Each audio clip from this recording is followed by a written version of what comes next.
Hello and welcome to San Lando Soundwaves. I'm Tina Phillips, and this is Week 12, Day 56.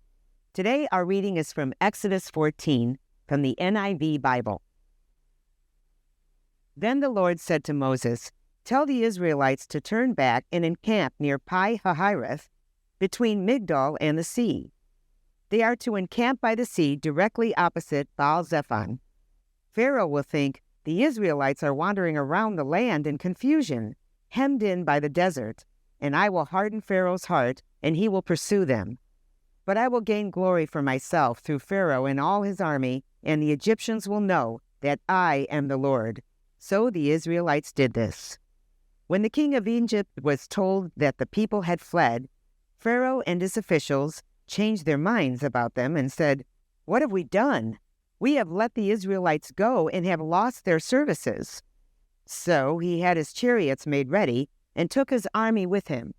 He took 600 of the best chariots, along with all the other chariots of Egypt, with officers over all of them. The Lord hardened the heart of Pharaoh, king of Egypt, so that he pursued the Israelites, who were marching out boldly. The Egyptians, all Pharaoh's horses and chariots, horsemen and troops, pursued the Israelites and overtook them as they camped by the sea near Pi Hahiroth, opposite Baal Zephon. As Pharaoh approached, the Israelites looked up, and there were the Egyptians marching after them. They were terrified and cried out to the Lord. They said to Moses, "Was it because there were no graves in Egypt that you brought us to the desert to die? What have you done to us by bringing us out of Egypt? Didn't we say to you in Egypt, 'Leave us alone, let us serve the Egyptians'? It would have been better for us to serve the Egyptians than to die in the desert." Moses answered the people, "Do not be afraid. Stand firm, and you will see the deliverance the Lord will bring you today. The Egyptians you see today you will never see again. The Lord will fight for you. You need only to be still." Then the Lord said to Moses, "Why are you crying out to me? Tell the Israelites to move on. Raise your staff and stretch out your hand over the sea to divide the water, so that the Israelites can go through the sea on dry ground. I will harden the hearts of the Egyptians so that they will go after them, and I will gain glory through Pharaoh and all his army, through his chariots and his horsemen. The Egyptians will know that I am the Lord when I gain glory through Pharaoh, his chariots, and his horsemen." Then the angel of God, who had been traveling in front of Israel's army, withdrew and went behind them.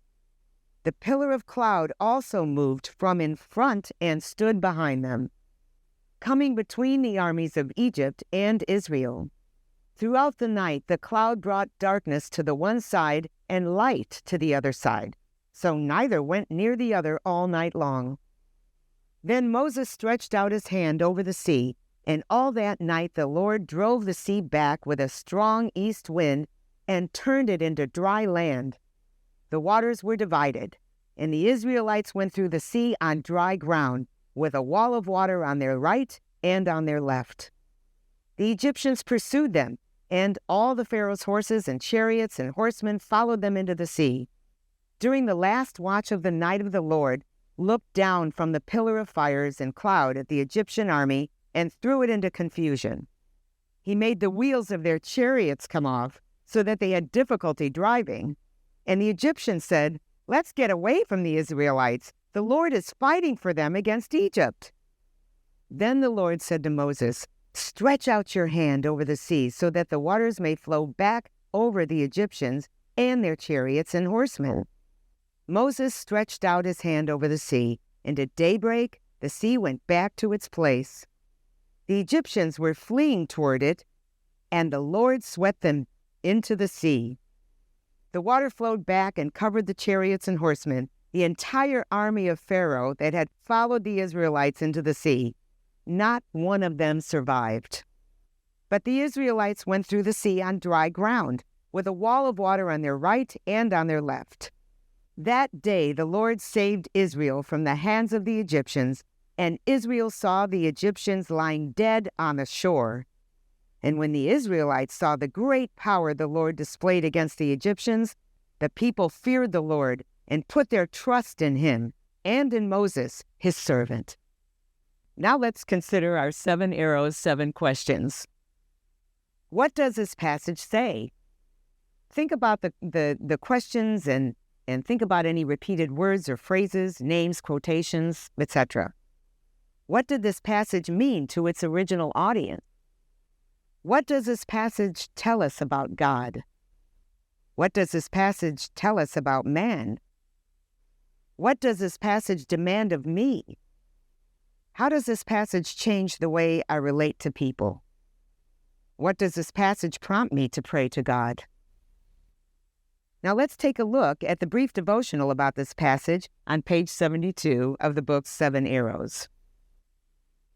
Most people, Christian and non-Christians alike, know the story told in Exodus 14. Moses led the people to freedom from slavery in Egypt. Their route of escape was miraculous. Moses divided the sea, and the people walked through it as if they were merely crossing on a path. Once across, the waters returned to normal, and the Egyptians, who were pursuing God's people, were swallowed up by the sea. The crossing of the Red Sea was a work so mighty, so powerful, that it could only be God's doing. After the series of plagues and the miraculous deliverance through the sea, no one was tempted to think the Israelites, much less Moses, were delivered by their own efforts. They could only stand in awe of God's work and praise him for his great salvation, which they did in the following chapter. Worship is the natural response of those who have been saved by God. Thank you for joining us today, and we look forward to seeing you and hoping that you hear us again tomorrow.